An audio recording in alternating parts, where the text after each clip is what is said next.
everybody, Jake with Bond Performance again. This will be a quick video.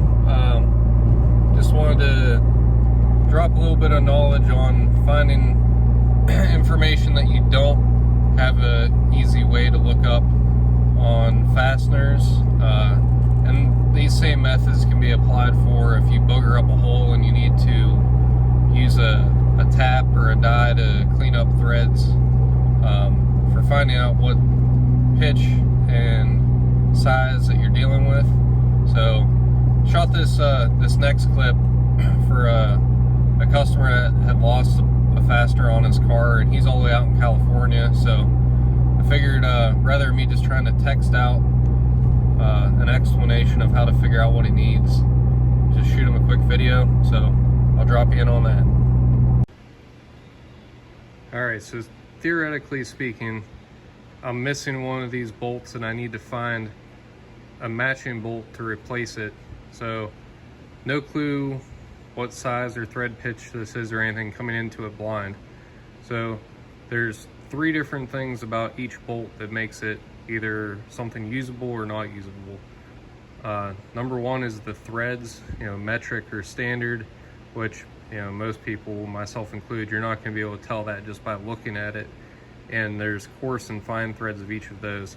So finding threads that match up properly. So you can, let me try and focus.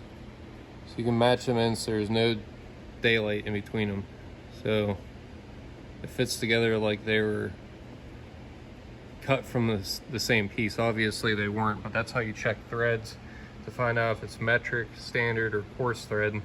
And then the next thing, obviously part of the threads is making sure you've got the right diameter, which you can get in the ballpark by measuring it with a dowel caliper if you have one. I know it's not a super common tool. The next, I don't know why I'm having so much trouble focusing. The next thing is grip length. It doesn't apply to all bolts, but this unthreaded part is called the grip length of the bolt. So that's important because when bolts pass through something, if you have something that's all threads, like this, so replacing something that's all threads versus something with a grip length, if you're running threads where it shouldn't be, you can actually saw through stuff and cause issues. So that's more of like a suspension components problem where something would be moving potentially or rotating. But back to this, finding the proper length. The way to find proper length is the tip of the bolt up to the underside of the head, so you're accurately measuring. So as you can see here, my mystery bolt that I'm looking for is too long. So if you're in a hardware store digging through hardware, you want to find one that matches up perfectly, or as close to perfectly as you can lengthwise, from the tip of the bolt to the head. So hopefully that covers it,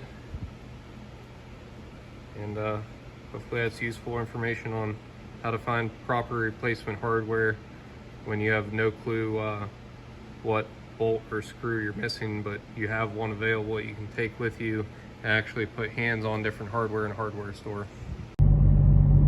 So thanks for watching, and as always, I really appreciate everybody who's been subscribing to the channel. If you haven't yet, hit that subscribe button, and if you've got anything else you'd like to know about the topic, or feel like I've completely messed this up in some way, drop a comment and let me know.